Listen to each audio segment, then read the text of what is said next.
Il y a un long chemin de fait de Jean-Claude Turcotte à vicaire de paroisse pauvre jusqu'à un poste d'autorité et de prestige comme celui-là.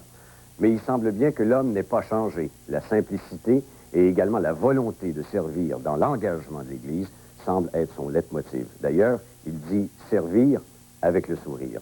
Jean-Claude Turcotte, aujourd'hui cardinal, nous accueille chez lui à la cathédrale de Montréal et on tentera de percer à travers le titre, l'homme et le prestige. L'Église, le défi de l'an 2000, une rencontre avec Monseigneur Turcotte, cardinal de l'Église catholique romaine. Cardinal Turcotte, merci de nous accueillir à la cathédrale de Montréal. C'est en fait le temple qui incarne le siège de votre responsabilité. Tout à fait. D'abord, je suis très heureux de vous accueillir ici, puis de profiter de l'occasion pour montrer aux gens de la région cette cathédrale qui a 100 ans cette année. Ça fait 100 ans cette année qu'elle est construite. Alors, la cathédrale, c'est l'église mère d'un diocèse. Vous savez que l'Église catholique est divisée par diocèse, un groupe d'un territoire avec des fidèles, à la tête duquel il y a un évêque, successeur des apôtres. Et pour représenter le service de cet évêque, on a un symbole visuel qui est une chaise d'autorité qu'on appelle une cathèdre. Oui, on l'a ici, d'ailleurs, derrière nous. Elle est derrière nous. Vous allez nous expliquer ça, parce que ça incarne véritablement la responsabilité, le siège de l'Église universelle catholique, mais ici, à Montréal. Ici, à Montréal, comme vous avez, par exemple, à Valleyfield ou à Saint-Jean-Longueuil ou même à Rome, dans l'Église de Rome, une chaise qui représente un certain service d'autorité de l'évêque. C'est pour ça qu'elle est un peu surélevée.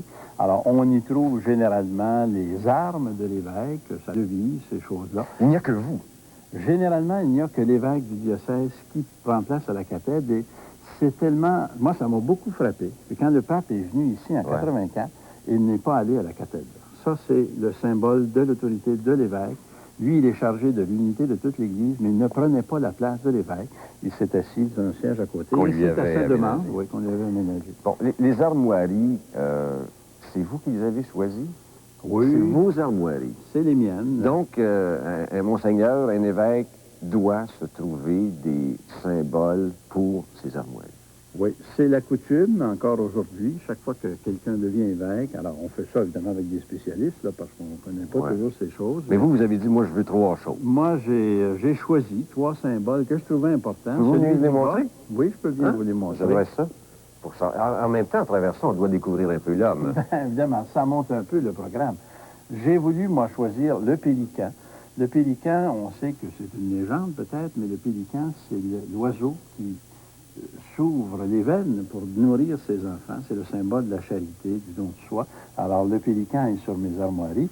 Vous avez également le calice, qui montre le rôle spirituel de l'évêque, celui des sacrements, et la lampe allumée, qui est le symbole de la lumière. Enfin, on essaie de proposer ce qui, pour nous, est une lumière dans la vie de Jésus-Christ. Et la devise? Bon. La devise, c'est une devise qu'on avait choisie quand Servir le Seigneur dans la joie. Alors, évidemment, ça décrit un peu le bonhomme. Moi, je suis un gars joyeux. J'aime bien rire, faire des farces. Mais on avait choisi ça comme devise de classe, parce que j'étais au séminaire. C'est un souvenir de collège? Oui. Non, pas de collège. C'est après le collège, au grand séminaire. Je ne me souviens pas. Celle du collège, je ne me souviens pas ce qu'on avait choisi. Mais quand j'étais séminariste, on avait choisi ça. C'est le verset 2 du psaume 99. Alors, il me semblait que c'est un beau programme, de servir dans la joie le Seigneur Jésus-Christ. Alors, ça, je l'ai choisi. Alors, quand on devient cardinal et qu'on a une devise comme celle de servir dans la joie et qu'on voit l'état de l'Église actuelle, vous savez, ce temple est vide présentement, c'est sûr, mais c'est presque aussi une situation pour l'ensemble de l'Église et des croyants. Est-ce que l'Église est absente et vide? Est-ce que la difficulté à se donner un contenu pour être parlante et signifiante? Oui, c'est vrai, c'est un symbole à ce moment-ci qui est très parlant. Ça va se remplir tantôt. Mais j'aime à croire que même si l'Église est vide, les chrétiens sont sur le terrain, sont dans la cité, sont dans le monde d'aujourd'hui. Et ça serait terrible si on avait une Église qui était composée que de gens qui sont chrétiens uniquement quand ils sont à l'Église pour faire leur dévotion. Et aujourd'hui, je pense, le type d'Église qu'on essaie de développer, c'est une Église où les chrétiens viennent se ressourcer à l'Église, viennent se nourrir, chercher de l'Eucharistie, vous avez toujours la table eucharistique, mais où les chrétiens, après, s'en vont dans le monde un peu partout pour vivre selon les principes de Jésus-Christ. Alors, même si l'Église est vide à ce moment-ci, il y a des chrétiens qui sont agissants dans le monde, et ça, pour moi, c'est source d'espérance et d'espoir pour le futur. Est-ce que ça modifie le travail de l'évêque, du cardinal? Est-ce que c'est une autre vision de l'apostolat, de sa présence? Vous êtes un prince de l'Église. Mais non, mais c'est la situation, que l'on veuille ou pas, mais ce n'est plus le même rôle, ce n'est plus le même jeu. Non, c'est évident que l'Église a changé, le monde a changé, et le service de l'Église et du monde change. Alors, c'est pour ça que le mot prince me fait toujours sourire, parce que pour moi, ça évoque un passé que je respecte, que j'aime bien, mais qui, d'après moi, ne convient plus aujourd'hui. C'est pas nostalgique Non, pour vous? Pas du tout. Je pense que une des choses qui change, c'est qu'autrefois, un prince, vous l'auriez vu dans tous ses atours. Moi, je suis habillé comme tout le monde, et je suis pas souvent ici. Moi non plus, souvent, la cathédrale est vide, mais je suis pas souvent ici. Là, je fais un spécial pour vous ce matin. Je suis sur le terrain. Je vais rencontrer des gens, soit à mon bureau, je les fais venir à mon bureau. Je vais à des rencontres un peu partout. Je suis présent dans la cité. Là, c'est le temps des fêtes, c'est le temps de la charité. Alors, je participe aux masses médias, je fais ma part. Est-ce que c'est possible, quand on est cardinal, que d'être présent au monde, ou si on est appelé par la gestion, l'administration et les préoccupations de l'institution? C'est le défi. C'est le défi qu'on a à surmonter. C'est évident qu'il y a beaucoup de gestion, mais il faut dire, pour moi, c'est pas neuf. Vous savez, le diocèse de Montréal, vous le savez, c'est le plus gros diocèse du Canada. Alors forcément, j'ai à organiser mon temps pour être capable de servir le diocèse qui est le mien. Bon, j'essaie de faire ça à 2 jours et demi, semaine. Le reste du temps, j'essaie d'être présent un peu partout, dans les médias, sur le terrain, dans toutes sortes d'organismes. Et maintenant que j'aurai davantage de responsabilités au niveau de l'Église universelle, de l'Église internationale, j'aurai à m'organiser pour garder le contact. Mais comme pour moi, c'est une priorité d'être en contact avec les gens, d'être sur le terrain, j'ai pas peur d'oublier ça. J'en aurai peut-être moins, mais j'essaierai de compenser. Un peu comme un père de famille, il fait avec sa famille quand il est bien occupé. Il compense par la qualité de présence qu'il ne peut pas donner en quantité. J'essaierai de faire ça. Et ça sera mon défi. On verra avec les années. Je me reviserai de temps en temps pour voir si je fais ça bien ou mal. Quelle est la santé de l'Église québécoise? Parce que vous avez, j'ai l'impression, comme cardinal maintenant, à traduire cette réalité, ce vécu-là, auprès des autorités vaticanes et du pape. Quel portrait vous en faites? Qu'est-ce que vous dites de nous quand le pape vous demande qu'est-ce qu'on a de l'air comme santé d'Église et de croyants? C'est évident que si on compare ça à une Église qu'on a connue dans les années 50, elle a de l'air malade. Mais si on creuse un peu et qu'on regarde, je dirais, dans un regard plus en profondeur, l'Église n'est pas si malade que ça. Je donne simplement des signes qui me frappent, moi. Je ne connais pas beaucoup d'institutions, à Montréal en tout cas, puis même ailleurs, qui est capable, tous les semaines, de réunir 200, 250 000 personnes. Je n'en connais pas d'institution qui fait ça. Nous, on le fait. Je ne connais pas d'institution où il y a tant de gens qui s'engagent. Là, je vais commencer ce que j'appelle mes tournées de Noël, là, mes parties de Noël. J'en ai 10 dans les différentes régions. Je vais rencontrer, dans l'espace d'une semaine, 10 jours, probablement 3 500 à 4 000 personnes engagées. Ça, c'est des gens qui mettent leur temps au service de l'Église, qui travaillent soit à temps plein pour nous, ou des bénévoles là, qui mettent beaucoup de temps. C'est quand même quelque chose dans une Église comme ça. Alors, c'est pour ça que je pense que même si l'Église n'a pas l'air d'être aussi puissante qu'autrefois, ce qui était souvent, vous savez, une façade, je pense que l'Église d'aujourd'hui, c'est une Église qui est composée de gens qui sont des engagés. On ne va plus à l'Église aujourd'hui pour faire plaisir à sa mère ou pas se faire remarquer des voisins. C'est plutôt le contraire. On se fait remarquer quand on est bon. Alors ça, c'est un gros changement. Et ça suppose que les gens qui y viennent ont des convictions. Et je vous cache pas que moi, je me sens beaucoup plus à l'aise là-dedans, que je me sentais à l'aise dans une Église où les gens venaient par conformisme social. Et c'est une Église que j'aime. Évidemment, qu'il y a ces problèmes, c'est évident. On voit, il y a moins de jeunes qu'on aimerait en avoir. Alors, si les fidèles ont modifié un peu leur pratique religieuse, l'Église doit avoir également, elle, changé sa présence dans le milieu. C'est quoi les grands axes d'engagement que vous voyez ici, nécessaires, dans lesquels vous allez orienter les gens qui sont justement au service de l'Église? Un des principaux changements, à mon avis, en Église, c'est qu'autrefois, l'Église, à cause de l'histoire, à cause d'une certaine mentalité, faisait ses propres institutions. Avait ses propres institutions d'enseignement, ses propres institutions sociales, ses propres hôpitaux, etc., même des syndicats. L'Église a compris, avec Vatican II, que c'était pas comme ça qu'il fallait être présent au monde. Il fallait se mettre au service de la société et qu'il y avait une autonomie, dans notre jargon du temporel, enfin, de l'organisation sociale, de la cité, qu'il faut respecter. En Et fait, ça, l'Église aujourd'hui est beaucoup plus une Église de service qu'autre chose. En fait, ce que vous dites, c'est que l'Église, plutôt que de se doter de ses propres véhicules pour entretenir ses fidèles, met aujourd'hui son engagement au service de structures qu'une société se donne sans égard à ce qu'elle. Tout à fait. Et là, par la présence de chrétiens et puis par les services qu'on a.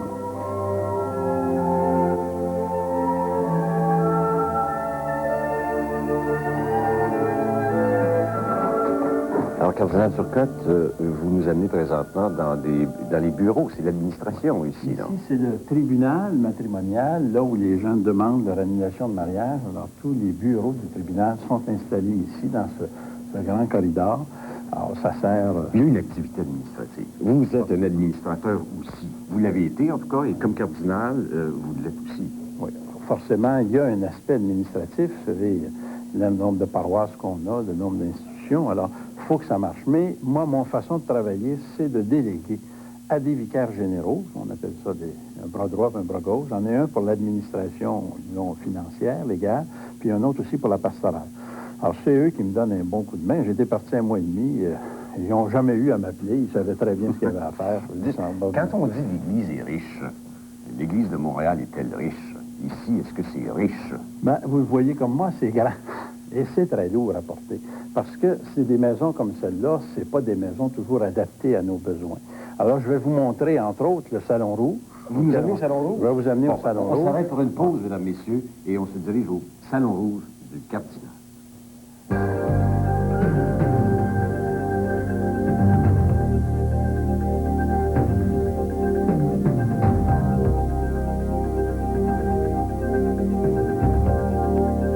Bonjour et bienvenue à l'instantané Télédollar. Cette année, il y a 2 nouvelles boules rouges.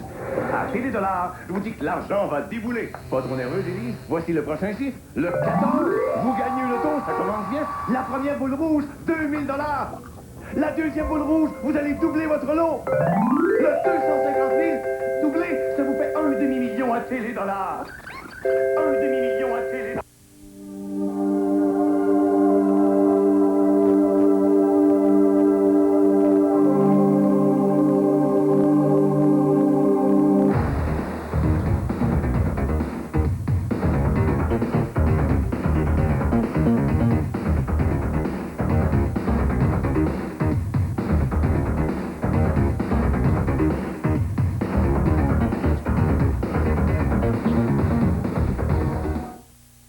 Ça vous fait 1 demi-million à Télédollar. 1 demi-million à... 1 demi-million à... Chers amis, en cette période de l'année qui est un temps de fête et de réjouissance, je vous souhaite de recevoir de belles marques d'affection des êtres qui vous sont chers et je vous souhaite aussi de partager avec celles et ceux qui aujourd'hui vivent des moments plus difficiles. Je veux surtout à chacune et à chacun d'entre vous offrir mes meilleurs vœux pour une année 1995 remplie de promesses et de défis.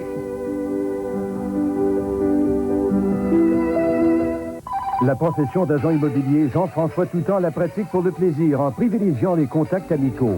Quelqu'un qui est présent comme ça au niveau des annonces, c'est quelqu'un qui est actif, c'est quelqu'un qui peut nous rendre de bons services. Pour obtenir les résultats attendus. Ceux qui veulent vendre, c'est Jean-François Toutant. L'engagement de Jean-François vous donne satisfaction en tout temps. Jean-François Toutant de Remax, vend Sherbrooke, maison par maison, 822-2222.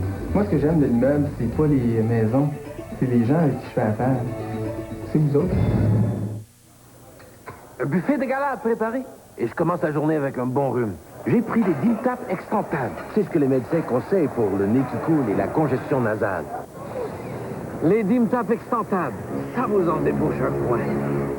Les mamans sont toujours ce rappel et elles ont appris des médecins et des pharmaciens que Robitussin DM est le moyen de soigner la toux due au rhume. Pour toute la famille. Presque. Robitussin DM, recommandé par Dr Maman. Ce fut d'abord au Mexique. On parlait d'un sandwich au poulet géant garni de fromage et de salsa. Puis en Italie, la légende du croquissimo, le délicieux sandwich garni de fromage et de sauce marinara. Et au Far West, la même histoire, mais cette fois avec du fromage et de la sauce barbecue piquante. C'est quoi le secret? Les combos Super Croque Sandwich de Kentucky, maintenant offerts en 3 nouvelles saveurs géniales. C'est pas croyable, tout le monde est toqué de Kentucky. Guadalajara, Mexique. Les caïds de la drogue font la loi. Un homme s'oppose à eux. Voyez en primeur la première partie de la mini-série La guerre de la drogue, ce lundi, 20h. Cardinal Turcotte, le Salon Rouge, c'est le salon d'une autre époque. C'est le salon des apparats, c'est le salon du prestige et du pouvoir du cardinal, c'est ça. Hein? C'était à l'époque le salon qui avait été fait pour recevoir le cardinal Léger au temps où un cardinal était vraiment un prince de l'Église. Alors évidemment, on s'est quitté tantôt en parlant de la richesse de l'Église. Je pense que c'est un bel exemple d'un certain apparat de richesse. C'est sûr que c'est pas n'importe quoi, mais pour défaire ça et mettre ça plus simple, ça coûterait des milliers et des milliers de dollars. Alors on préfère le conserver. C'est une partie patrimoniale. Oui, ça fait partie de l'histoire, d'une époque de l'histoire où il était normal qu'il était ici. Aujourd'hui, je vous avoue que ça sert quelquefois pour des entrevues comme ici. Je reçois les séminaristes ici, un petit groupe de classe qui viennent par groupe de 5 ou 10. Profitons du lieu pour parler justement de hiérarchie, de pouvoir. Dans le monde laïque, l'équivalent d'un cardinal, c'est quoi? C'est très difficile. Parce que vice-président exécutif de compagnie. On pourrait mettre ça comme ça, mais toute comparaison est dangereuse. Vous savez, dans l'Église, ça n'apparaît peut-être pas comme ça, mais l'autorité est un service. Ça, on ne dira jamais assez. Peut-être qu'on l'exerce très mal, là, ça n'apparaît pas comme ça. Mais il reste que c'est quelqu'un qui est amené à servir à différents niveaux. Moi, quand je pense au cardinal, je m'initie, un peu comme vous autres, pas très familier avec ces choses, même si j'ai servi avec des cardinaux. Pour moi, si je regarde le rôle d'un cardinal propre, c'est d'abord d'avoir son propre diocèse. Ça, pour moi, c'est pas nouveau. Ça fait 5 ans que je suis archevêque de Montréal, et puis avant ça, j'ai été pendant 7-8 ans comme auxiliaire, alors je connais bien le diocèse. Par ailleurs, il y a des rôles à jouer au plan international. Bon. Si le pape meurt, par exemple, on sait que les cardinaux, c'est le groupe qui est chargé de coopter. C'est l'Assemblée électorale. C'est l'Assemblée électorale. Ça peut vous arriver. Ça peut arriver que j'ai à exercer ce droit de vote. Mais vous pouvez même être pape. Si l'étape avant. Ça m'étonnerait beaucoup, mais enfin. C'est l'étape avant. Oui. Vous êtes éligible. C'est-à-dire que tout le monde est éligible. Je le suis autant, je l'étais autant comme évêque, hein, parce que c'est pas... Dans l'histoire de l'Église, c'est arrivé très fréquemment qu'on choisisse un pape en dehors du corps des cardinaux. C'est pas arrivé dans l'histoire récente, mais dans le passé, c'est arrivé très souvent que le pape n'était pas un cardinal. Ça pourrait arriver. Ça peut vous arriver. Pas théoriquement, mais en pratique, est-ce que c'est moi, pour non, vous, là? Non, pour plusieurs raisons. La première, c'est d'abord, je ne souhaiterais pas ça à l'Église. Ça me connaît assez pour savoir que j'ai ni la compétence, ni la sainteté voulue. Alors, on disait de Jean 23 que c'était pas là. Oui, mais Jean 23, vous savez... Ça a été celui qui a ramené l'Église, changé l'Église. On le disait surtout à cause de son âge. On oubliait son expérience. Cet homme-là avait circulé toute sa vie dans les relations internationales. Il avait été nonce à Paris, nonce en Turquie, je pense, dans différents pays. Il y avait une connaissance de l'ensemble de Turcotte. Alors, Turcotte n'a pas ça. Turcotte, c'est un gars de Montréal. C'est un gars de terrain ici, qui est habitué à des gens. Moi, j'ai à m'initier à tout ce qui est internationalisation. Et je pense que... Et je vous rappelle une chose. On a élu Jean-Paul Ier, qui était un homme qui n'était pas préparé. Il n'a pas duré longtemps. Et je pense que ça va marquer l'Église pour un bout de temps. Ceux qu'on va choisir, on va choisir des gens dont on est certain qu'ils vont avoir la santé physique et morale pour supporter. Imaginez-vous la tâche d'un homme qui fait ça. Ça doit. C'est épouvantable. Hein? Alors, si tu n'as pas un peu manœuvré dans toutes ces relations, si tu ne parles pas plusieurs langues, si tu n'es pas habitué de traiter des problèmes internationaux, je pense que tu partirais trop loin pour faire un pape. Et en ce sens-là, je suis très heureux de ne pas avoir cette expérience. Je ne désire pas l'avoir. Bon, alors, cardinal, c'est très important. C'est... le Sacré Collège, c'est haut comme pouvoir dans la hiérarchie, mais j'ai compris, le pouvoir, service. Bon. Parlez-vous, pas vous? Oui, bien sûr. Et ça, c'est l'autre aspect du rôle des cardinaux. Les cardinaux, c'est les gens qui sont chargés d'aider le pape là, dans ce que j'appellerais la gestion quotidienne de l'Église. Vous savez comment l'Église est organisée? Un peu, il y a des curies romaines qui s'occupent de grands secteurs d'activité. Ça peut être le clergé, ça peut être les religieux et les religieuses, ça peut être les relations œcuméniques, ça peut être la famille, enfin, tous ces grands Alors, comités. vous, votre mandat, c'est quoi? Il vous a dit quoi, lui? Pour le moment, je ne sais pas. Je m'attends d'avoir, dans le début de l'année 95, un certain nombre de mandats ou de comités où je vais être membre et j'aurai à aller à Rome pour apporter l'expérience d'ici. Bon, c'est dans ce sens-là qu'on parle au pape. Bon, si vous dites que vous avez certaines qualités qui vous manquent, quels sont les secteurs où vous aimeriez travailler? Parce qu'il doit dire, écoute, qu'est-ce que tu aimerais faire? Alors, c'est sûr que tout le domaine du laïcat, par exemple. Moi, je suis un ancien aumônier d'Action catholique. J'ai beaucoup travaillé toutes ces questions du rôle des baptisés dans l'Église. Alors, si on veut me faire travailler à ce niveau-là, je me sentirais très à l'aise. Le clergé aussi. J'ai eu, pour une part importante de ma vie, moi, à m'occuper de la formation des futurs prêtres, de formation des études des prêtres, formation permanente. Vous aimeriez ça? J'aurais des choses, j'aimerais ça. J'aurais des choses à dire, en tout cas, et des points de vue à apporter qui je trouve intéressants à partir de l'expérience qui est mienne. Je m'étais laissé dire, peut-être que je fais erreur, mais le pape, c'est pas lui qui mène. Il n'appelle pas le pape pour dire, Turcotte, ce qui se passe dans Montréal à l'Église québécoise, l'Église canadienne, vous appelez pas le pape non plus. Non. C'est sûr que... Et le gérant général, c'est qui est là, à qui on parle, qui est le nom, le vrai représentant, à qui on fait affaire? Bon. Ben, je dirais qu'il y a différents niveaux de pouvoir. Hein? Ceux qui ont chargé de faire la business quotidienne, c'est des cardinaux de curie ou de commission. Bon, je donne un exemple, le cardinal Sodano. Bon, c'est un Italien, il est le secrétaire d'État. Ça, c'est vraiment le bras droit du pape. C'est lui qui s'occupe des relations internationales avec les pays. C'est lui aussi, parce qu'il y a deux adjoints, un pour les relations internationales, un autre pour la gestion quotidienne de l'Église. C'est lui, d'ailleurs, qui m'a fait venir pour m'annoncer que j'étais cardinal. Alors, c'est lui qui voit c'est le grand coordonnateur de toutes les activités de l'Église. Il peut arriver que Sodano me fasse venir ou me téléphone. Hein?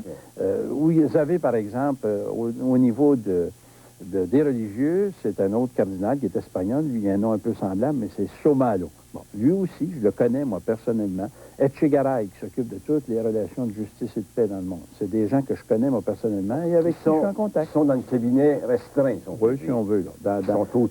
C'est les ministres là, immédiats. Alors, ces gens-là, ils ont des communications par fax, par lettre, verbalement. Quand on va à Rome, c'est toujours des gens qu'on rencontre. On ne doit pas être capable de dire non. C'est pas facile. C'est pas facile. À partir du jour, vous savez, où on a accepté d'être évêque. Quand tu acceptes d'être évêque, ça veut dire que tu te mets au service de l'Église à 24 heures par jour, 16 jours par semaine. Tout ce qui t'arrive après, tu peux plus dire non. L'endroit où on va t'envoyer travailler, le fait d'être archevêque, le fait d'être cardinal, le fait même d'être sur tel ou tel comité, on ne peut pas dire non à ce moment-là. Par ailleurs, on peut poser des questions, par exemple. C'est ça, comptez sur moi pour le faire. Aux gens autour.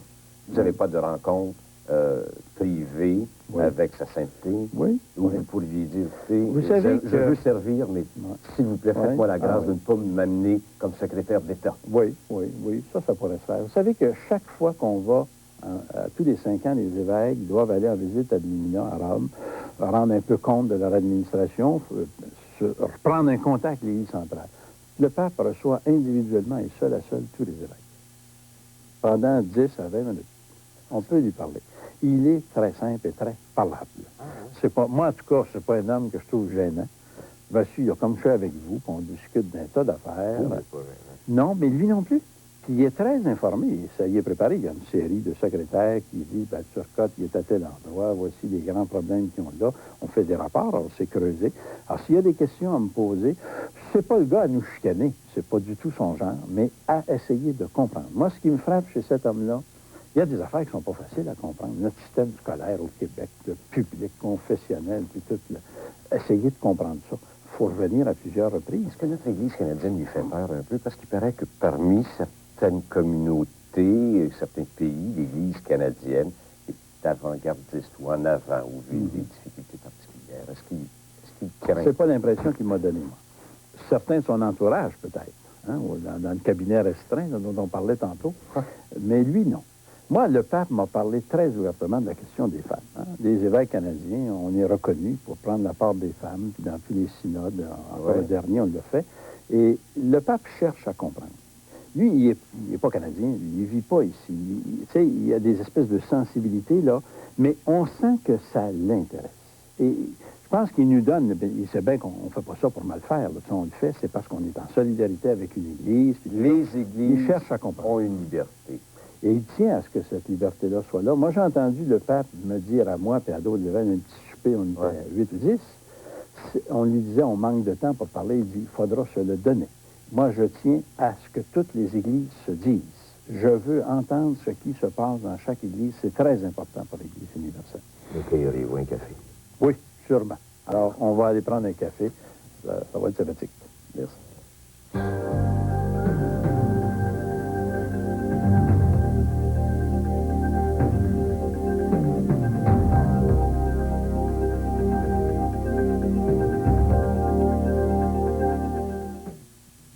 Guadalajara, Mexique. Les caïds de la drogue font la loi. Un homme s'oppose à eux. Voyez en primeur la première partie de la mini-série La guerre de la drogue, ce lundi 20h. Avec Célébration 95, vous pourriez vraiment avoir de quoi fêter. Imaginez gagner une BMW, une Porsche ou une Ferrari, une croisière extraordinaire. Imaginez gagner l'un des 6 lots de 1 million de dollars, dont un à la télévision. Et si vous gagnez le gros lot de 5 millions, 5 millions de dollars.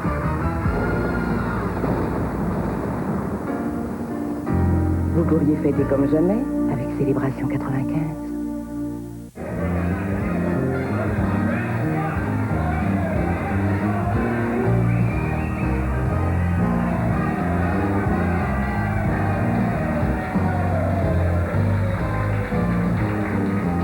Durant la période des fêtes, vous pouvez faire le clown. Et si vous deviez conduire après votre party, êtes-vous certain si vous vous faites arrêter de ne pas péter la balloune? Même les clowns savent quand s'arrêter. Et vous? Présenté par Pharmaprix Claude Meilleur, Carrefour de l'Estrie.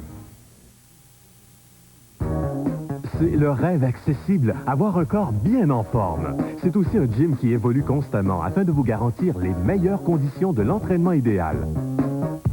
Oui, du fait que chaque individu est différent. Voilà pourquoi Les Marteaux innovent en présentant Profil Club. Progressez au rythme que vous souhaitez sous l'aile d'un professionnel. À partir de janvier, 6 h le matin. À partir de 16,45 $ par mois étudiant, 19,95 $ par mois adulte. En moins de 2 ans, Elias Projet Domiciliaire a construit plus de 60 maisons au cachet irrésistible, tant à Sherbrooke qu'à Rock Forest. Synonyme d'innovation, Elias Projet Domiciliaire s'impose par la qualité et la grande originalité de ses maisons.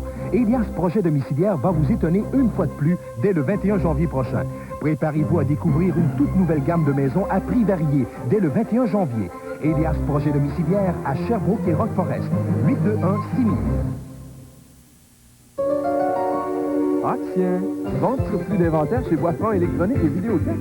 Jusqu'à 50% de rabais. Wow! Une télé 26 pouces à seulement 399 $ et 5 cassettes Sony à 12 $. Oups, j'ai oublié quelque chose.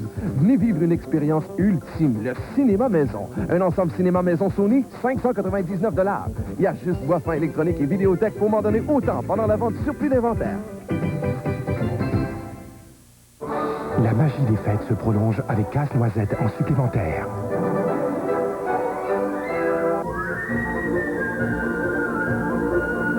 Sur scène, 30 danseurs et acrobates dans des décors et costumes flamboyants. Il n'y a pas d'âge pour la magie et l'émerveillement de Casse-Noisette et le roi des rats. En supplémentaire à Sherbrooke le 10 janvier, 19 h. À Granby et Drummondville, aux dates suivantes, présenté par les Caisses populaires des Jardins de l'Estrie et votre épicier propriétaire IGA. Alors, monseigneur, c'est ici régulièrement. C'est chez vous, c'est la cafétéria, c'est la salle à dîner. Tout à fait. C'est ici qu'on prend nos repas, qu'on ramasse nos petites choses pour aller déjeuner, pour aller manger, et puis... Prenez du... c'est un peu prudent. Je fais attention à ma ligne. Santé, c'est bon? Oui, c'est bon, mais il faut faire attention parce qu'on a des tâches sédentaires, alors... Vous avez perdu du poids, vous. Ah, mais c'est voulu, c'est pas subi. Ah, OK. Parce que quand je vous ai vu la dernière fois, j'ai dit, mon Dieu, il a perdu du poids. J'ai hélas la petite tendance à prendre de l'embonpoint. Je suis comme la terre, hein? On aplatit au pôle puis on grossit à l'équateur. Alors, il faut faire attention avec les années. Bonne fourchette? Oui. Oui, j'aime bien manger des choses. Je n'ai pas des goûts, comment dirais-je, dispendieux, mais j'aime bien manger. Et puis, alors, il faut faire attention parce que le manque d'exercice... Vous n'êtes pas un gars de restaurant? Non, pas très. Vous aimez mieux... C'est un moment de repos pour vous. Oui. J'aime beaucoup, moi, vivre avec des confrères. Ici, vous voyez, dans ce réfectoire, là, on est une vingtaine de prêtres qui vivent ensemble. des collaborateurs, la plupart, les gens de la cathédrale, aussi l'équipe de la cathédrale. Il y a un frère qui vit avec nous aussi, qui nous rend beaucoup de services. On a des petites religieuses qui s'occupent de la cuisine, oui, puis qui sont bien gentilles, et puis très dévouées. Puis ensuite, qui prient pour nous autres. Pour moi, c'est important, ça. Alors, on forme une espèce de grande famille. C'est pas 40 personnes, non, on commence à du monde à la messe, comme on dit. Mais c'est sympathique, on n'a pas de place à le servir. Le premier arrivé s'assoit avec les autres. C'était votre vie, c'est votre vie, dans le fond, parce que vous avez été étudiant au collège, vous avez vécu en groupe, vous êtes entré au service de l'Église comme prêtre, vous avez vécu dans une paroisse, vous avez des responsabilités ici à l'archevêché administrative, là, vous êtes devenu évêque, monseigneur, puis là, cardinal. Il n'y a pas de vie à soi? Oui, oui, quand même. Il reste qu'on n'est pas comme des religieux, on ne fait pas de vœux de stabilité ou ces choses-là. Alors, mais il reste que la vie quotidienne, moi, c'est une vie que j'aime bien partager avec d'autres prêtres. Il reste qu'on a beaucoup d'affinités, on discute d'un tas de sujets ensemble, on discute de travail, on discute de théologie, on discute de ce qu'on a lu. Pas le goût de prendre des loisirs, quand le temps j'avais le temps, j'allais au vie avec un ou avec l'autre, on prend des vacances, on s'organise. Mais il reste qu'on a aussi une vie privée. J'ai une famille, que je fréquente beaucoup, une famille qui est unie. J'ai également un petit chalet dans le Nord, je l'ai jamais caché, avec un confrère prêtre. Ça fait 30 ans, je pense qu'on partage un chalet ensemble. Ça, c'est votre place. De temps en temps. Oui, puis c'est là que j'aime bien aller m'écraser pour me reposer quand j'ai le temps, durant des vacances. Alors, ça fait une vie bien occupée, mais bien sympathique aussi. Vous savez, on a déjà entendu ça dans le discours des gens et des familles. À une certaine époque, bon, ça prenait un religieux dans la famille, on en a un, bon, c'est merveilleux. Votre mère doit être fière. Parce qu'elle n'a pas rien qu'un prêtre, là. Ouais. Elle a le jackpot, là, c'est le cardinal. Je ne sais pas si elle avait déjà rêvé ça, mais il reste que ma mère est une femme bien simple et je pense pas qu'elle ait jamais eu d'ambition pour ses enfants. D'abord, elle avait elle-même 2 de ses frères qui étaient prêtres. Ah oui? Oui, c'est une femme qui est native de Québec, la famille de ça vous a été influencé, vous? Ben, sûrement, hein, sûrement, parce que mes oncles, pour moi, c'était des amis, c'est des gens qui m'ont même aidé financièrement dans mes études. Ils sont morts tous les deux, malheureusement, aujourd'hui. Puis mon père aussi avait un frère qui était missionnaire. Ah oui? Ici, qui a été 42 ans missionnaire en Haïti. Je vous dis ça parce que moi, j'avais dans ma famille quelqu'un qui était en communauté. Et quand j'ai été au collège, j'avais donc connu le clergé et, avant d'aller au collège. De sorte que j'avais pas, moi, la même perception que des gens qui n'avaient pas de religieux dans leur famille. Pour moi, c'était pas des personnages, pas des extraterrestres, c'était des mononcles que j'aimais bien, qui venaient à la maison. Et vous avez déjà vu ça, pas de colère en main, puis en manche de chemise, là, un prêtre. Puis c'était mes oncles qui étaient sportifs à part ça. Alors, c'était des gens avec qui, quand on était jeunes, on faisait du sport, puis j'ai même fait des voyages avec eux. Alors, c'est pour ça que c'était une espèce d'atmosphère c'était naturel. Et on ne parlait jamais de ça à la maison. Moi, jamais, avec mes parents, il y a eu des pressions ou quoi que ce soit. Il faut dire qu'on a été élevés chez nous à une certaine autonomie. Très jeunes, on était habitués à prendre nos responsabilités. Puis le père et la mère, c'était pas des gens qui s'occupaient, ça de ce qu'on voulait faire. Ils nous aidaient dans nos études, ils s'arrangeaient pour qu'on réussisse, mais le reste, ça relevait de nous. Qu'est-ce que vous auriez aimé faire dans la vie? Moi, j'aurais eu beaucoup de goût pour n'importe quoi. Je suis un homme qui a un esprit intellectuel très curieux. Et c'est sûr qu'à certaines périodes de ma vie, j'aurais aimé être avocat. Beaucoup de mes amis de collège, moi, sont des avocats. Peut-être mieux cardinal. Peut-être. J'aurais aimé être médecin aussi. Oui, parce que aussi, encore une fois, j'ai beaucoup de mes copains de collège qui sont médecins. Ingénieur, j'aime la construction. Moi, je trouve ça une merveille, moi. Ah oui, on m'a dit ça, la menuiserie, vous aimez ça. Ah oui, tout à fait. Puis je vous avoue qu'avoir plus de temps, je suis souvent rendu au forum pour aller voir l'avancement des travaux. Mon ami Corée m'encouragerait certainement à aller voir ça. J'ai suivi la construction du mille, la Gauchetière, derrière. Quand je suis arrivé ici, c'était au tout début. Pour la Sainte-Flanelle, avoir un chum cardinal, ça peut être bon. Eh bien, ça nuit pas. Ça nuit pas. Comme j'ai déjà dit, puis même pour M. Demers, le fait que le forum s'en vienne près de la cathédrale, ça va être plus près pour lui faire ses dévotions qu'à Sainte-Anne-de-Beauvais. Alors, je pense que c'est un avantage pour tout le monde. Et de fait, c'est des gens que j'aime bien et avec qui j'ai des bonnes relations. Alors, c'est pour ça qu'il y a beaucoup de choses que j'aurais aimé faire, mais j'ai choisi le métier de prêtre parce que... On choisit ça? Oui, vraiment, je pense, parce que j'étais assez débrouillard pour faire autre chose. Mais c'est un métier que j'ai découvert assez jeune, on est d'une autre époque. Moi, je suis rendu à 58 ans. Là, le temps où j'ai vécu ma jeunesse, ça a bien changé depuis. Mais j'ai eu à m'occuper beaucoup de jeunes dans les camps de vacances, dans les colonies de vacances, les terrains de jeu, ces choses-là. Et j'ai connu des hommes qui m'ont marqué. Bon, je vous parlais de mes oncles qui ont sûrement eu une influence sur moi. Un, entre autres, qui était un grand sportif. À 60 ans, il joue encore au hockey avec des jeunes. Il faut le faire. Hein? Alors, j'ai connu également des éducateurs au collège, dans mes études à Grasset. Certains frères aussi que j'ai connus au Collège Laval, les frères Maris, qui étaient des hommes sportifs, des hommes de Dieu, des gens dévoués. Alors, c'est un peu tous ces gens-là qui m'ont donné le goût de faire ce métier-là. Puis aussi la découverte de Jésus-Christ. Moi, Jésus-Christ, pour moi, ça n'a jamais été une idée abstraite. Ça a toujours été quelqu'un. Ça, je suis très redevable à mes éducateurs de m'avoir fait découvrir le Christ comme une personne. Oui, c'est pas très mystique. Pas du tout. C'est un homme qui a une vie que je connais bien, que j'ai étudié, puis sur lequel je lis encore. C'est quelqu'un avec qui il y a un message, il y a des idées, il y a eu des contestations qu'il a faites. C'est très vivant. Et quand tu entretiens une relation avec une personne, ça fait une religion qui est très différente de quelqu'un pour qui la religion, c'est des vagues idées abstraites. C'est un Dieu qui est lointain. C'est toutes les réponses. Tu as toutes les réponses à toutes les questions. Non, au contraire. Moi, je considère la religion, le message du Christ, comme une série de valeurs, puis je cherche comment les mettre à l'œuvre dans ma vie. Quel âge aviez-vous quand vous êtes entré au séminaire? C'est quoi, là? J'étais très jeune, j'avais 19 ans. 19. Ouais. Et j'ai été ordonné prêtre. Il y a des chums qui ont des blondes, là. Mais dans notre temps, vous savez, les blondes, c'était vite réglé. On n'a pas d'argent. Alors, on n'avait pas le goût de... On rencontrait des filles, mais sortir cette idée, c'était beaucoup trop dispendieux. Moi, à l'époque où j'ai vécu, alors, c'est pour ça que, même si on en connaissait, on n'était pas naïf, là, on était fait comme les autres. Il reste qu'on s'arrangeait pour les en rencontrer à certains moments. Puis, il m'a dit, t'es placé à un carrefour, t'as un choix à faire. C'est des choix. Ben oui. Puis, je pense que tout le monde fait un choix. Celui qui se marie, il faut qu'il en choisisse une. C'est pas facile. Hein? Il y en a tellement dans le paysage. Vous n'avez pas eu ce choix-là à faire. Alors...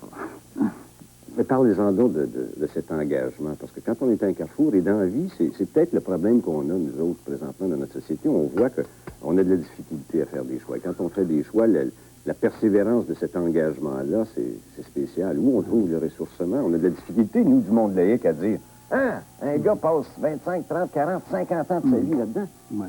Comme moi, j'ai beaucoup d'admiration pour le gars qui passe 25, 30 ans de sa vie avec la même femme, avec la même famille. Vous savez, ça, je pense, c'est le défi de toute vie humaine.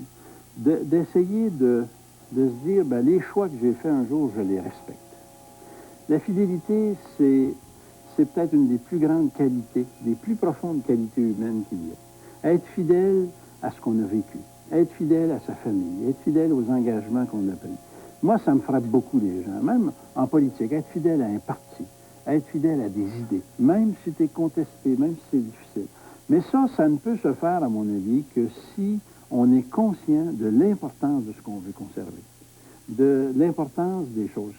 C'est vrai pour un prêtre, ben, c'est notre vie spirituelle, c'est important, il faut que je conserve ma relation avec Jésus-Christ. Si je ne mets pas ça en premier dans ma vie, si tous les jours je ne prends pas un temps important pour la soigner, cette relation, ben, elle va s'étioler, elle va diminuer. La même chose qu'un gars qui est marié. Puis là, vous allez me répondre que vous nourrissez ça dans la prière. Oui, d'une certaine manière. Moi, tous Comment les jours... ça prie un cardinal? De façon bien simple. Il y a des prières qui sont faciles parce qu'elles sont bien connues. La messe, par exemple, le bréviaire. C'est une prière, ça? C'est une prière qui est très nourrissante pour celui qui a fait comme pour celui qui assiste. Il y a aussi une prière très personnelle qu'on peut appeler méditation, dialogue avec le Seigneur. Ça, pour moi, c'est bien important de prendre un moment chaque jour pour réfléchir. Réfléchir un peu dans le style du brave vieux que le curé d'Ars avait vu dans son église. C'était toujours là. Il passait des heures. Le curé d'Ars lui a demandé, non, tu fais ici? Il dit, je prie. Comment tu fais? Ben, il dit, je l'avise, puis il m'avise. Ben, je pense que c'est ça, au fond, la réflexion, la méditation. C'est de regarder les choses avec un regard neuf, avec un peu de profondeur, avec un peu de, je dirais, de lenteur, de ne pas s'exciter, de prendre du temps, garder le recul des choses. Et c'est ça, la méditation qu'on fait avec le Seigneur. Tu regardes ta vie, tu regardes les gens que tu as rencontrés. Quand tu es bien fatigué, tu as quand il parlait de tous les gens que tu connais, tu as de quoi t'occuper pendant un bout de temps. C'est vous qui nous parlez un peu en chinois. Êtes-vous conscient que ça, là, cette dimension religieuse-là, là, tout ça, là, ça veut peut-être... On n'a pas pogné, nous autres, pour... Ben, on n'a pas ce temps-là. On va-tu trop vite, nous autres? C'est ça que je trouve ça dommage. Hein? Je trouve ça dommage que les gens ne le prennent pas. Mais de plus en plus, il y a des gens qui découvrent ça. Hein? Tous ces gens qui vont dans les méditations transcendantales. Mais ils ne découvrent pas dans votre église. Ben oui, c'est ça qui est triste. Et c'est peut-être que nous, on ne s'est pas assez présenté véritablement ce qu'on a à offrir. On a des reproches à se faire, il faut trouver un langage pour ça. Puis peut-être aussi que les gens auraient intérêt, autant qu'à regarder à travers toutes les choses supposément nouvelles, puis bonnes parce qu'elles sont nouvelles, de regarder qu'on a des valeurs ici. Je pense simplement à la prière. Moi, quand je vois... Tu sais, quand vous regardez ça, vous dites, moi, je joue au basketball, j'étais avec les gars, j'étais impliqué, j'étais ci, j'étais ça, puis vous regardez ça, vous êtes en haut de la pyramide, puis là, vous dites, hey, ça passe pas, il y a un vacuum, Turcotte, t'es boss de quoi? Le problème, je pense bien, c'est que pendant longtemps, on a subi ça comme un carcan. Hein? Ceux, en tout cas, de mon âge, et 45 ans à mon temps, là, ont vu ça comme une espèce de corset. Puis c'était peut-être, sur certains aspects, étouffant. Hein? Et on a voulu s'en libérer. Mais quand on se libère de quelque chose, vous savez, hein, on garoche, puis c'est comme un gars qui veut changer le soir, il garoche les vêtements. À un moment donné, il s'aperçoit que mes vieilles culottes peuvent peut-être servir. Mon vieux côte, là, il est encore là, puis il est encore bon. Alors, j'ai l'impression qu'il y a beaucoup de gens qui arrivent à ce moment-là, de s'apercevoir que ce dont ils sont débarrassés, peut-être avec des bonnes raisons à l'époque, ben, il y avait peut-être du bon là-dedans. Et qu'on doit regarder ça avec un regard nouveau. Ben, souvent, c'est ce qu'on dit, hein. Le bébé est parti avec l'eau du bain. Moi, je vais aller réchauffer mon café. Bon, OK.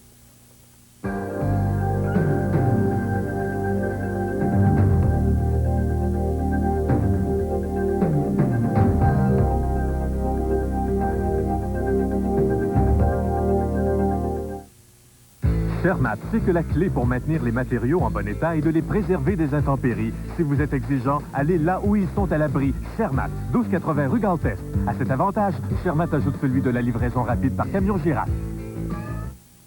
À votre demande, du changement à Entre quatre yeux. Retrouvez Alexis Diane et tous vos comédiens préférés dans ce téléroman bien contemporain.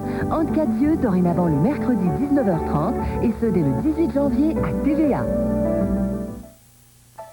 Le groupe Investors et son équipe vous souhaitent à vous et à votre famille de très joyeuses fêtes. Les occasions de célébrer entre parents et amis sont nombreuses. Si vous devez prendre le volant, évitez l'alcool. Sinon, pensez à nez rouge ou à l'autotaxi. Rester en vie est le plus beau cadeau que vous puissiez vous faire. Je profite de l'occasion pour vous rappeler que les professionnels du groupe Investors sont là pour vous aider à planifier vos objectifs de la nouvelle année. Nos meilleurs vœux.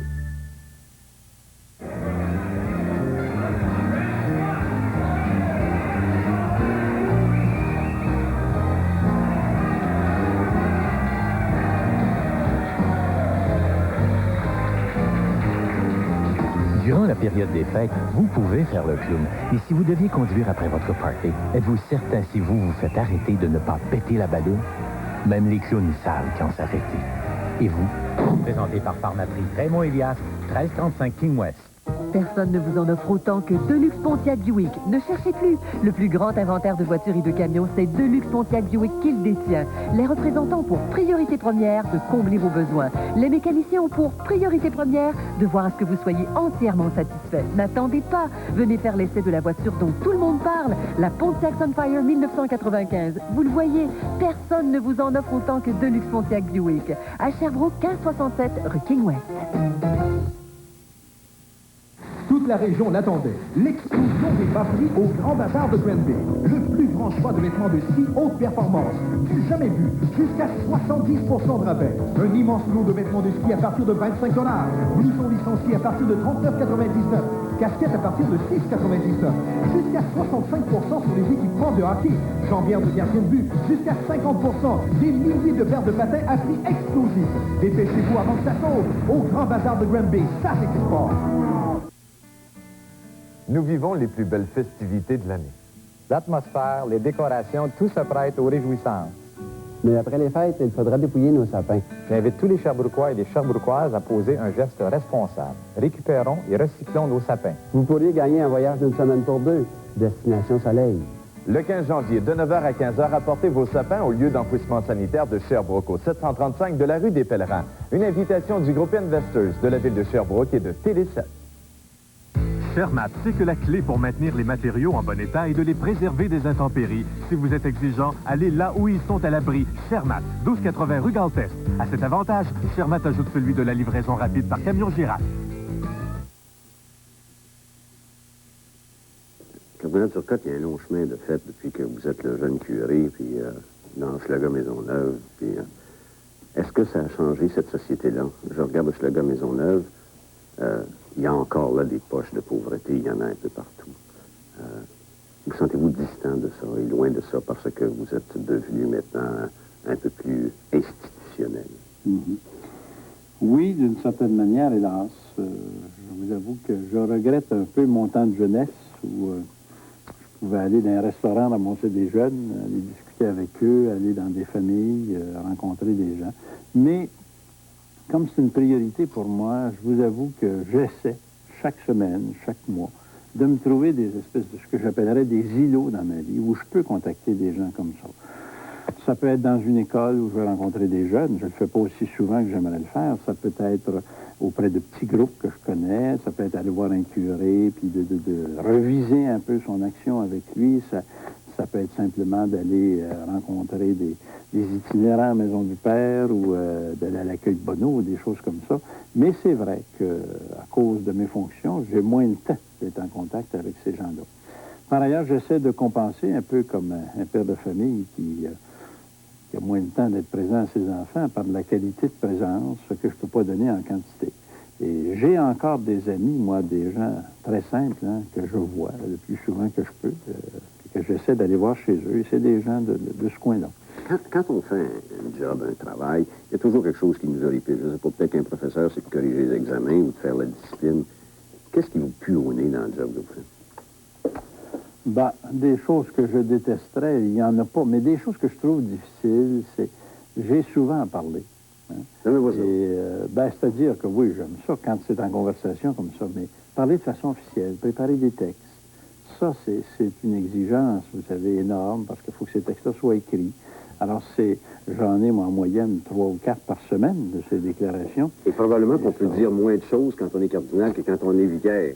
Sûrement. On ne peut pas les dire non plus de la même façon. Il y a un style qu'on n'est pas nécessairement forcé d'adopter, mais il reste que...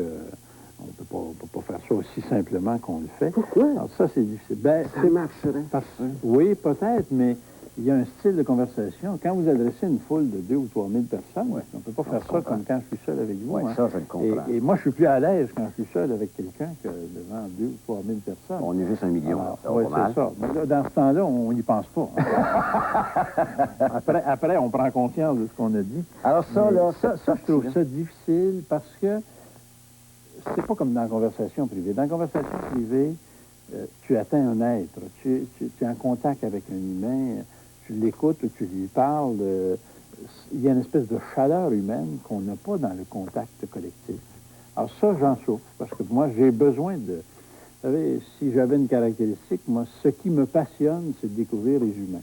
Je peux même vous dire que quand je vais en voyage à l'étranger, moi, les musées puis les chefs-d'œuvre, bon, je les regarde parce qu'il faut bien, mais c'est jamais comme les personnes. Ce que j'aime découvrir, c'est des personnes humaines.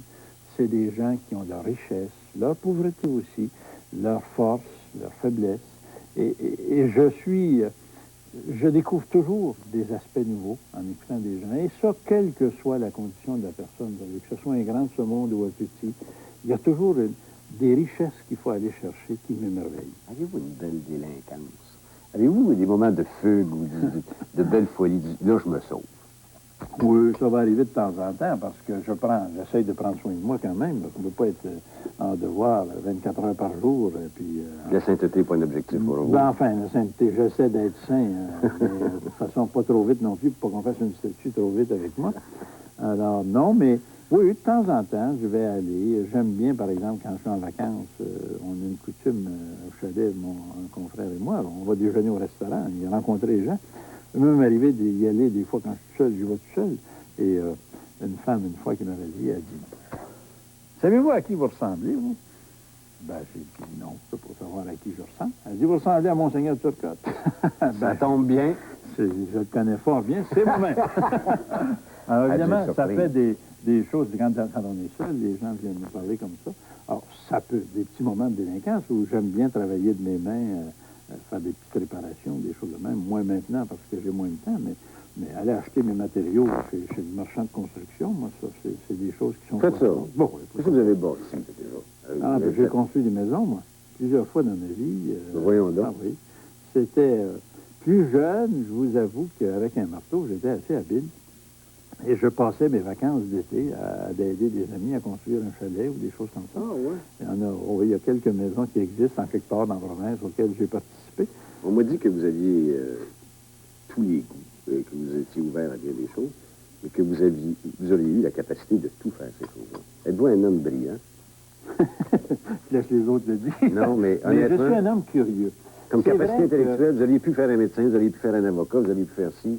Vous n'avez pas eu de difficulté à l'école, vous? Non, je n'ai pas tellement, mais j'ai surtout... Moi, c'est comique, j'ai jamais été un ambitieux au sens, tu sais, il fallait que j'aille 10 sur 10, ces choses-là. Au moment que je passais, convenablement, c'était suffisant.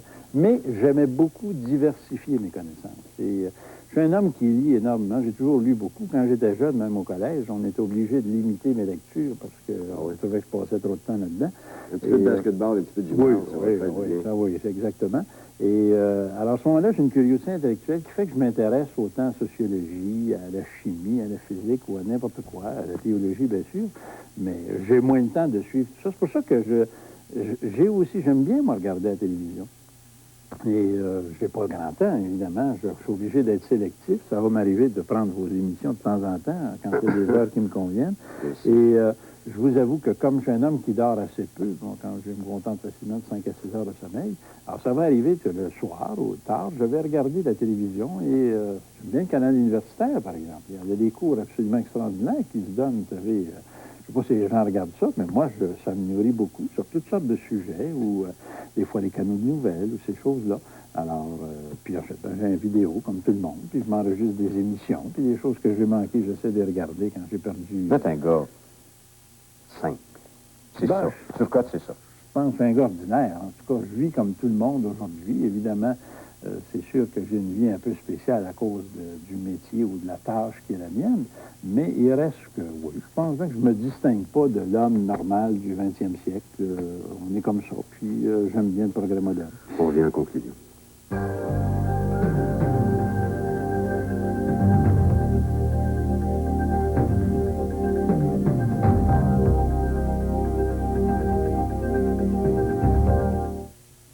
Si vous ressentez des douleurs articulaires ou musculaires, aiguës ou chroniques, faiblesse, raideur, enflure, maux de cou, de tête, des problèmes de posture, des incapacités à la suite d'une fracture ou entorse, pensez à la physiothérapie.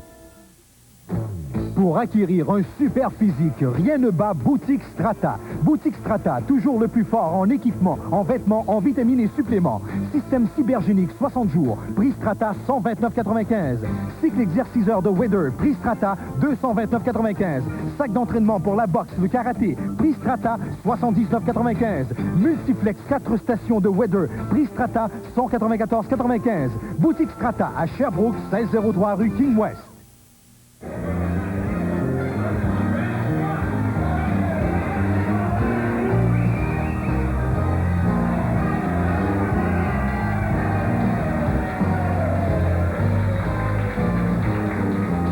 Durant la période des fêtes, vous pouvez faire le clown. Mais si vous deviez conduire après votre party, êtes-vous certain si vous vous faites arrêter de ne pas péter la balloune? Même les clowns savent quand s'arrêter. Et vous? Présenté par Pharmaprix Luc Fauché, place Belvédère. En cette fin d'année internationale de la famille, les caisses populaires des secteurs Drummond et Bois-Franc souhaitent à leurs membres ainsi qu'à leurs familles des fêtes empreintes d'amour et d'harmonie. Que l'année 1995 leur apporte santé, bonheur et prospérité.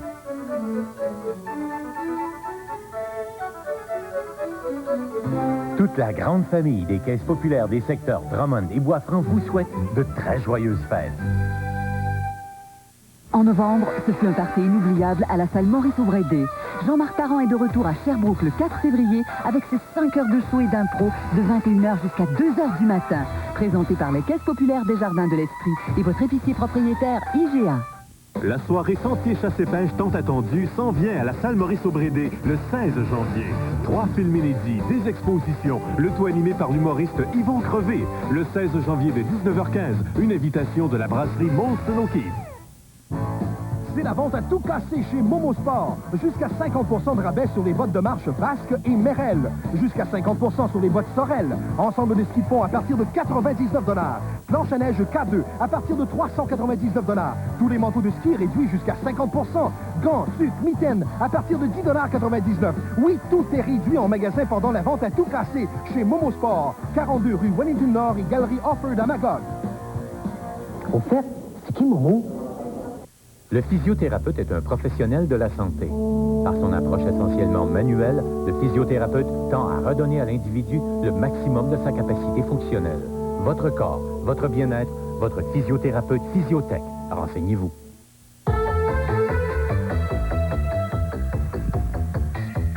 D'intenses recherches sont entreprises dans le but de retrouver 4 jeunes motoneigistes de la région de Valcourt disparus depuis hier soir. Tous les détails après la pause. Cardinal Turcotte, 1995 maintenant, on est le 3 janvier, à 5 ans de l'an 2000. J'aimerais ça que vous profitiez de la minute et demie qui reste pour que vous nous fassiez le message, votre vision et nos défis collectifs et l'image de l'Église aussi. Moi, une des choses que j'espère pour l'an 2000, et je la vois poindre, c'est que les gens vont découvrir de plus en plus l'importance de ce que j'appellerais la dimension spirituelle de la vie. Je ne veux pas dire par là c'est uniquement religieux, mais l'importance de prendre conscience pourquoi on vit. Qu'est-ce qu'on fait ici-bas? Quelles sont les valeurs qu'on doit vivre? Vous savez, on a vécu toutes sortes d'expériences dans les années 60, 70, 80. Il y a des gens qui ont fait l'expérience du matérialisme, de l'hédonisme, de toutes ces façons de vivre. Ils se sont aperçus que ça ne menait pas très, très loin. Et il y a de plus en plus de gens qui redécouvrent que c'est important d'avoir un sens à la vie. Alors, je souhaite que les années 2000, on pourra faire redécouvrir Jésus-Christ. Jésus-Christ et son message. Et peut-être aussi atteindre même que les gens redécouvrent l'Église, la regardent avec un regard neuf. L'Église a beaucoup changé. L'Église, c'est plus l'Église de notre enfance, contre laquelle on peut avoir légitimement des fois des griefs. L'Église, c'est devenu quelque chose ou une institution où les gens veulent se mettre au service d'un monde et qu'on cesse de regarder négativement ce monde. Pour moi, le monde n'est pas plus mauvais. Il y a du bon et du mauvais dedans.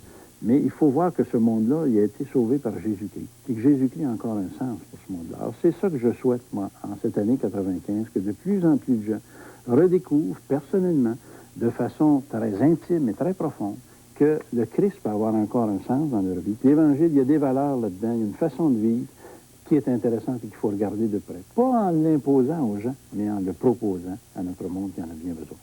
Alors, on retrouve tout à fait notre début d'entretien, c'est servir et dans la joie. Ben voilà, j'espère qu'on va continuer à servir dans la joie. Merci de nous avoir accueillis, Cardinal. Ça m'a fait plaisir, M. Morin.